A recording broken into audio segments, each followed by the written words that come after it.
This presentation is on hematology, and we will be talking about these classes of drugs, starting with anticoagulants and antiplatelets. And this shows the clotting cascade, and it's generally accepted that, although we don't really know every nuance about this clotting cascade, it's generally accepted that the clotting occurs when several circulating proteins interact in a cascading series of actions.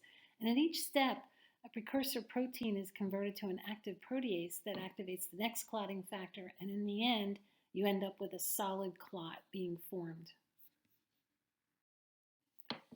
For oral anticoagulants, we have warfarin, or the parenteral anticoagulants we have at our disposal are heparin and low molecular weight heparin. And the introduction of low molecular weight heparin carried less bleeding risk, and it has allowed the outpatient use of injectable anticoagulation therapy that had not been done in the outpatient setting many years ago. The problem with heparin is when you inject it sub-Q, there's a considerable individual variation in bioavailability. But low molecular weight heparin has less variation, but bioavailability between drugs is not consistent, and these drugs are not interchangeable. So you do have different ones to choose from: Lovenox, Fragment, and Arixta. Warfarin is well absorbed and has a long half-life of 3 to 4 days, and that's an issue when we have a patient coming in who has a elevated INR. It can take several days to get that stabilized, and we'll talk more about stabilizing that later. But it is contraindicated in pregnancy, and we're certainly going to be concerned about really any of these drugs being used with patients that have an increased fall risk, patients that are demented who really can't do a good job of taking it the way it's prescribed, and patients with uncontrolled hypertension. Indications for warfarin: prevention and treatment of DVT and PE, systemic embolism, stroke prevention in patients that have AFib and have a mechanical valve. Patients with a mechanical valve cannot use the DOACs, so warfarin is still recommended for those patients. And then patients that have acute MI with a bare metal stent as part of triple therapy. And triple therapy usually includes aspirin and clopidogrel. Dosing really depends on the patient profile. Generally, we start at 5 milligrams per day. You can go higher in patients that are younger, or that have a weight greater than 80 kilograms. But certainly for patients that are older than 75, have a lot of comorbid conditions, enzyme elevations, thyroid problems, and poor nutrition, should really start 5 milligrams, or even lower than that, sometimes even going with 2.5 for elderly patients. So starting low and going slow is really wise. The implementation of structured anticoagulant service, anticoagulant clinics, has really helped improve the percentage of patients that are in therapeutic range, and have improved clinical outcomes compared with patients that are just getting their blood drawn, and then a physician or a nurse practitioner has to deal with, making adjustments, and this is usually done over the phone. This is the way it had been done in the past. But now there are anticoagulation clinics in primary care sites as well as in cardiology sites, and that certainly has improved, just having that face-to-face time with the patient.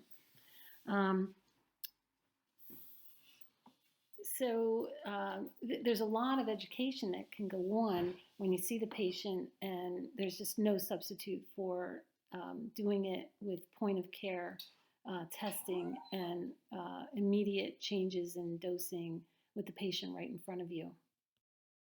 So dosing is the aim of dosing is to maintain the INR between 2 and 3 for most indications. So certainly for DVT and PE.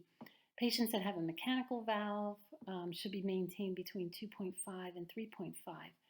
But that should be individualized. There are some patients who don't have mechanical valves who should be dosed a little bit in the higher range. Initially, when there is an indication, such as DVT, we start with Lovenox or other low molecular weight heparin, and we continue that until you initiate the warfarin as well as the Lovenox, and you continue the Lovenox usually for about 5 days or until the INR gets into the therapeutic range and stays there for 24 hours. Um, Lovenox is also used for bridging for procedures. So when patients need to stop their warfarin, they go on Lovenox. Generally, it's 5 days for surgical procedures. Pharmacogenetic testing can actually be done that can improve anticoagulation control because it can identify patients who are resistant to warfarin. Um, and those patients just take a little longer to get to therapeutic range. But there are also patients that can be identified who are sensitive to warfarin and require much lower doses. And so it can be a safer way to approach initiation of warfarin. However, it's probably not very practical, at least not in our current system. So as far as monitoring, certainly we're going to monitor frequently when we first start. So we get a baseline INR. Well, that may be done maybe in the hospital setting. I generally don't see that in an outpatient setting. But then we generally start warfarin and get another INR in 2 to 3 days. And then we check it twice weekly, and every other week until we end up with a monthly plan. Of course, if the INR becomes subtherapeutic or if it goes out of range, super therapeutic, then the frequency of monitoring it's going to certainly change. You make changes, you see the patient back more frequently till you get it back into a stabilized range.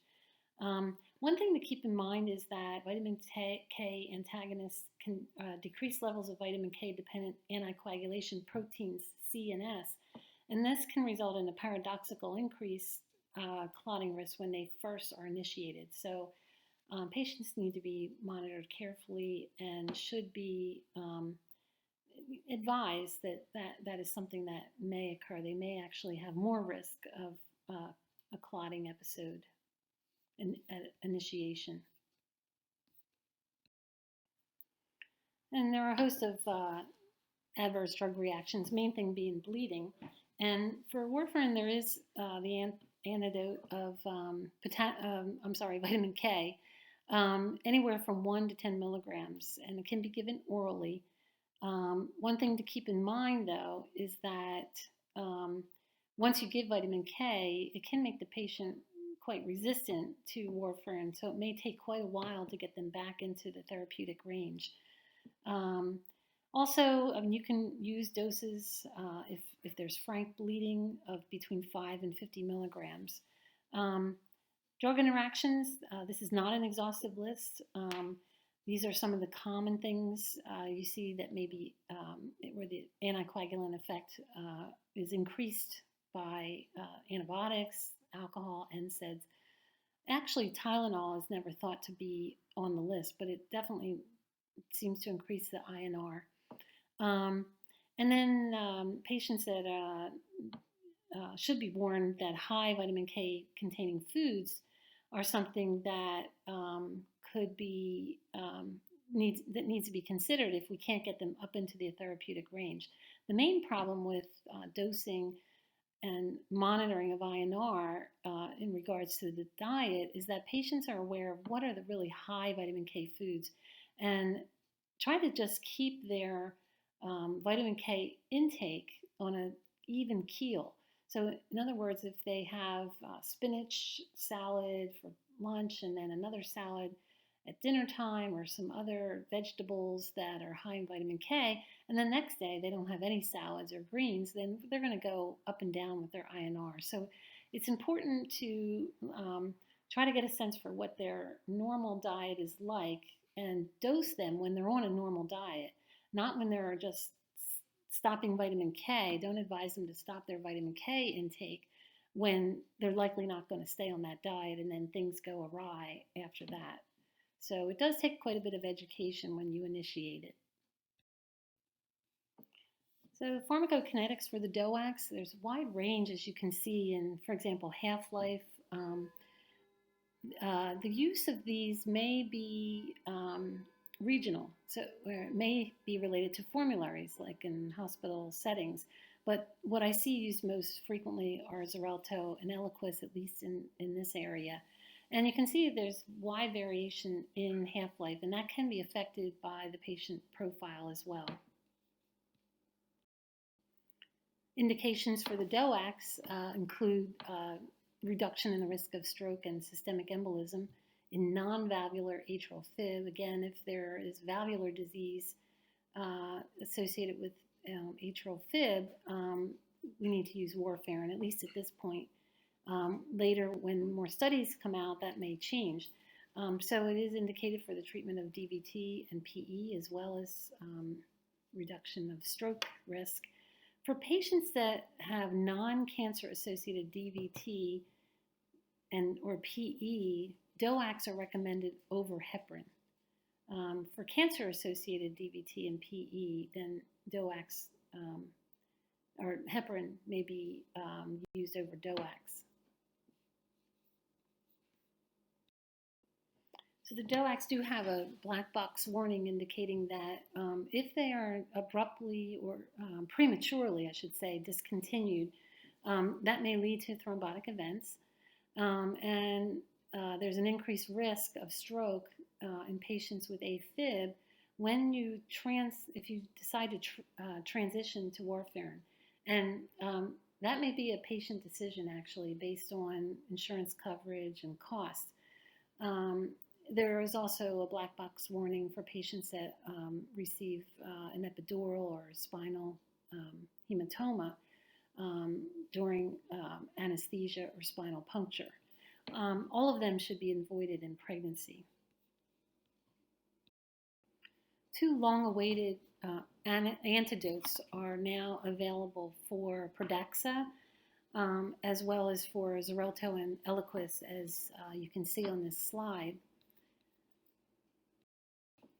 So what are the indications for reversal of DOACs? Well, life-threatening bleeding, major bleeding, such as in trauma. When a patient has been given supportive measures and they're failing, when an invasive procedure needs to be done and cannot be delayed, they're not indicated in patients that have an overdose in the setting of non-bleeding. So if their patient's not bleeding, watchful waiting is appropriate. And if specific reversal agents are not available, there are protein complex concentrates that are used. So there are a number of advantages of the DOACs over warfarin.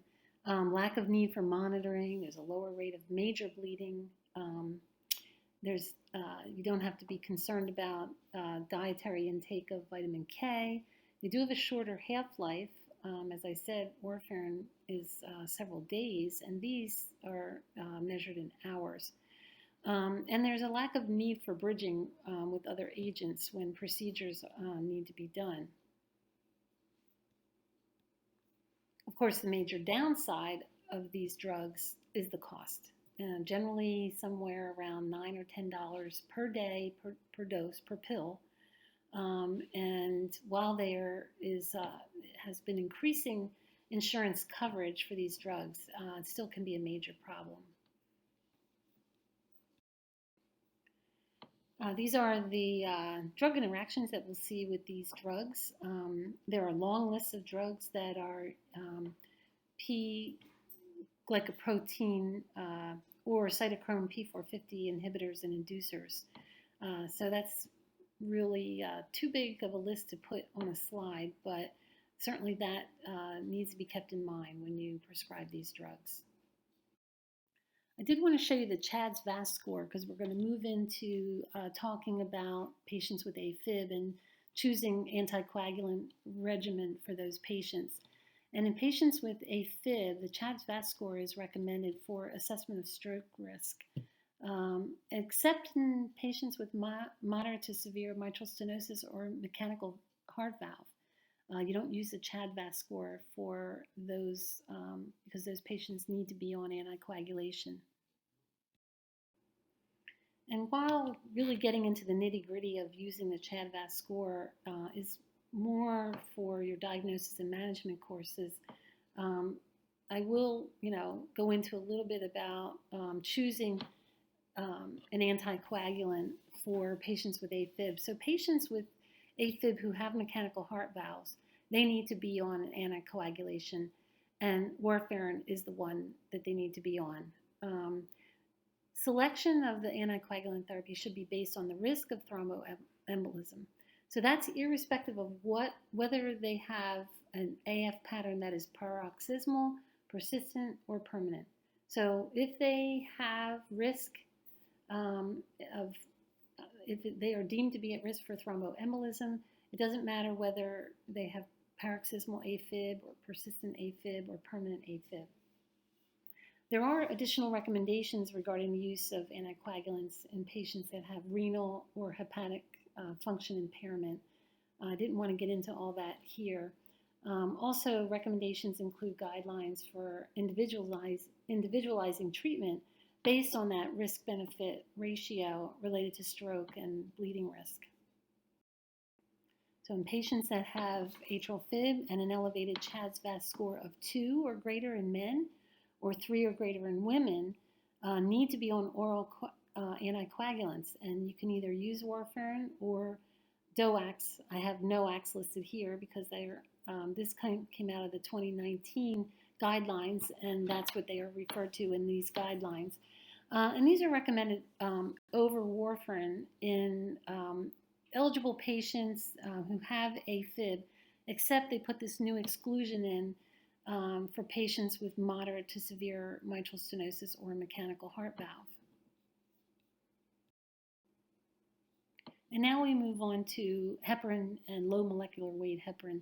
So pharmacokinetics, as you know, they can be given IV or sub-Q. They're extensively protein-bound and metabolized by the liver. As I mentioned before, there's less variation in bioavailability with low molecular weight, such as Lovenox. They are to be used with caution in pregnancy, and they are contraindicated in patients that have advanced hepatic or renal disease. And of course, bleeding disorders, except in the case of DIC, bleeding disorders or active bleeding, they would be contraindicated. So of course, ADRs with heparin, bleeding, of course, is the biggest thing, and patients need to be aware of that. They can cause thrombocytopenia, and there are multiple drug interactions. But as far as bleeding goes, the risk of severe bleeding with heparin is higher early in the initiation of therapy. And even though we expect that there's a higher risk of bleeding, we still need to make sure that the patient understands that we need to evaluate for underlying pathological processes. In other words, if a patient starts seeing blood in their urine, we don't just pass it off as being, because they're on heparin or they're on warfarin or whatever. There's got to be a reason, there's got to be a lesion that's causing that bleeding. It's just that it may be more evident because they have been put on an anticoagulant.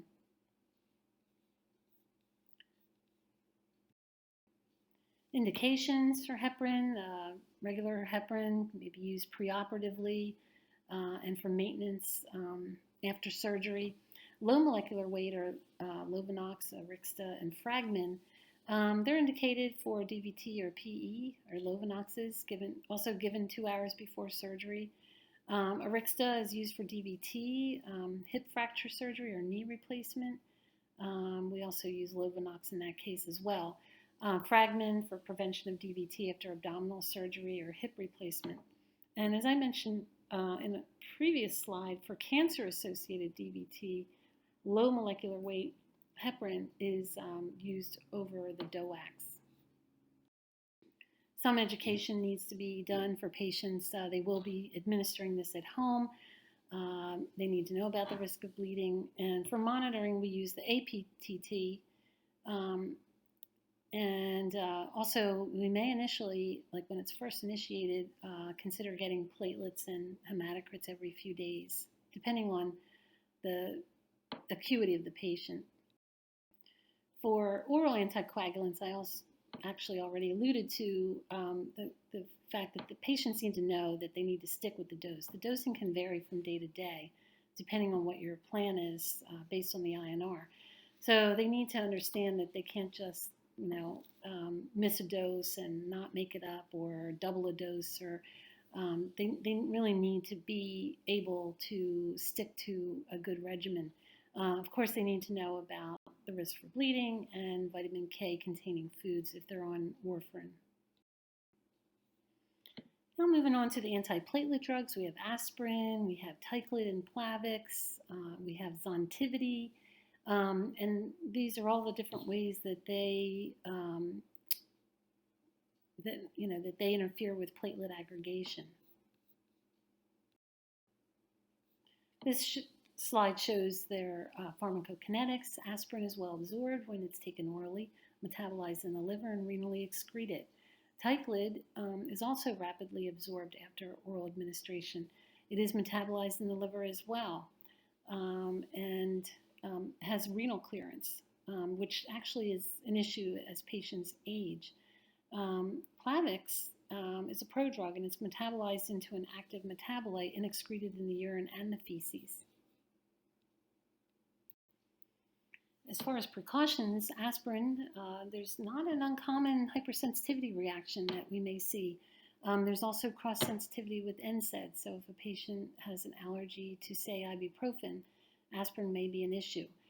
They should be used with caution in pregnancy, especially in the third trimester, and they are not given to children who have fevers and URIs with fever because of the incidence of Rye syndrome, and that's why Tylenol must be used in children. Plavix and Tyclid should be avoided in patients with liver dysfunction. ADRs, of course, aspirin, we need to be concerned about bleeding, GI bleeding especially. Overdoses of aspirin can cause tinnitus, or just generally, especially in older patients, just daily use of aspirin may result in tinnitus. With Tyclid, we can see leukopenia, and with clopidogrel, bleeding is more of a risk. As you can see from this slide, there are some drug interactions with the antiplatelet drugs. Of course, the major thing would be the use of other antiplatelets, anticoagulants, or fibrinolytic drugs. With aspirin, you need to be concerned about NSAIDs and herbals. Some also can interact with aspirin. Plavix, proton pump inhibitors, and there are CYP enzyme inhibitors that are on the list. Tyclid, antacids, digoxin, and cimetidine need to be avoided. As far as indications go for the antiplatelet drugs, aspirin is used for MI prevention, persistent AFib, depending on what recommendations are for that patient profile. As I said, the CHA2DS2-VASc score would determine which anticoagulant. Stroke or ischemic attacks, you can use doses anywhere from 50 to 100 milligrams. Plavix is also used for MI prevention and for ST elevation, acute coronary syndrome. Patients need to be aware of some of these issues. Aspirin should be stopped sometime before surgery, 5 to 7 days, I would say. Plavix should not be taken with PPIs, as I alluded to in the other slide. And patients need to be aware of what the symptoms are of aspirin toxicity and how to watch for bleeding. So next we move into the hematopoietic growth factors. And these include epoetin alpha, which includes brand names of Epogen, Epo, and Procrit, and darbepoetin alpha, which is Aranesp. And these stimulate erythropoiesis. They are used for the treatment of anemia due to end-stage renal disease, patients with age, chemotherapy. They're also used preoperatively in patients who are going to have allogenic transfusions. The granulocyte macrophage colony stimulating factors like Neulasta stimulate granulocyte formation and neutropenia. They're used for neutropenia due to bone cancer and chemotherapy. So the hematopoietic growth factors are glycoprotein hormones that regulate the proliferation and differentiation of the hematopoietic progenitor cells in the bone marrow. These growth factors are well absorbed sub-Q. They're also given IV, but their metabolism and excretion are not well understood. Precautions and contraindications with the growth factors. Hypertension is really the only contraindication for EPO and Aranesp. Also, increased risk of tumor growth and caution in pregnancy for those, as well as the filgrastim and pegfilgrastim. As far as ADRs, all of them can produce bone pain. Also, EPO alpha and darbepoetin can cause seizures and hypertension. And unfortunately, there can be an overall decreased survival rate for patients with certain cancers. Drug interactions are few, fortunately. So here you can see indications and dosing. And just as a review, endogenous erythropoietin is produced by the normal kidney in response to tissue hypoxia. In anemia, more erythropoietin is produced, and that signals the bone marrow to produce more erythrocytes. So unless a patient has iron deficiency, a primary bone marrow disorder, bone marrow suppression from, say, drugs or chronic disease, this stimulation of erythrocyte production corrects the anemia. However, in end-stage renal disease, the kidney is unable to produce the EPO, erythropoietin, necessary for the stimulation of the erythrocyte growth. So EPO and Aranesp have the same biological effects as erythropoietin does in the body in a normal person. When giving these, we need to monitor hemoglobin generally on a weekly basis. Hematocrits may be drawn twice weekly if you're using EPO. Blood pressure needs to be monitored. You can use ferritin for both as far as to determine the therapeutic effects. Patients need to be taught to self-administer a sub-Q medication. Also, the use of iron supplements. They may need to be instructed on how to take those as well, and some ADRs to watch for as far as hypertension and allergic reactions. We'll now move on to iron preparations, folic acid, and B12. So iron is an essential mineral in the production of hemoglobin, myoglobin, and a number of enzymes. And iron deficiency anemia results in problems with oxygen transport, of course, that affects the energy metabolism of every cell in the body. So approximately 67% of total body iron is bound to heme in the RBCs and the muscle cells, and approximately 30% is stored bound to ferritin or hemosiderin. So we use iron preparations to build the serum iron and iron storage in the body. There's enhanced absorption of these iron preparations that the patient takes when the iron stores are low. Ferrous form is absorbed more readily than some other forms, and food can affect absorption. They are eliminated via shedding of the GI mucosal cells or via bleeding. Some precautions with iron preparations is we do need to be concerned about patients that have hemochromatosis or hemolytic anemias. As far as ADRs go, GI symptoms are the most common. Almost everyone experiences either GI upset or constipation or both. And we do need to be aware that acute toxicity is also possible, especially in children. The main thing we need to be concerned about is if we are replacing iron because the patient's anemic. we need to treat them long enough so that they can build up their hemoglobin and hematocrit, but then also build up their stores of iron, and that can take a few months.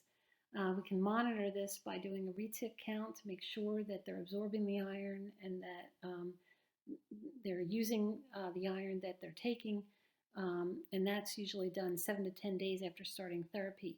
And then wait about 2 weeks to get a hemoglobin.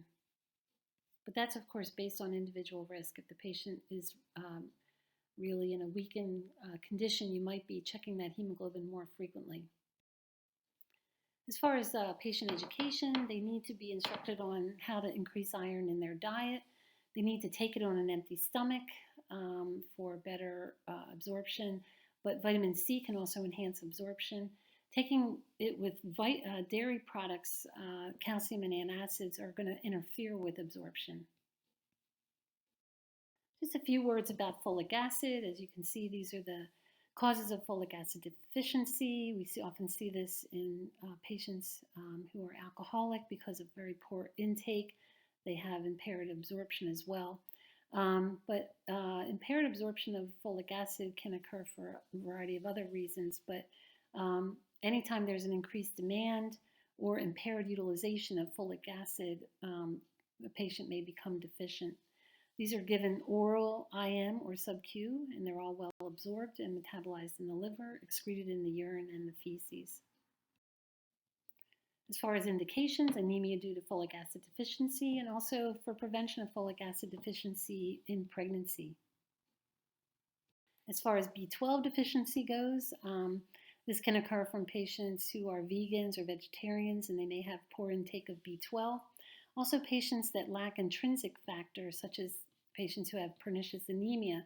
But we're actually seeing a lot of patients having bariatric surgery, or if they have gastrectomy for reasons, for example, cancer, they need to have vitamin B12 replaced.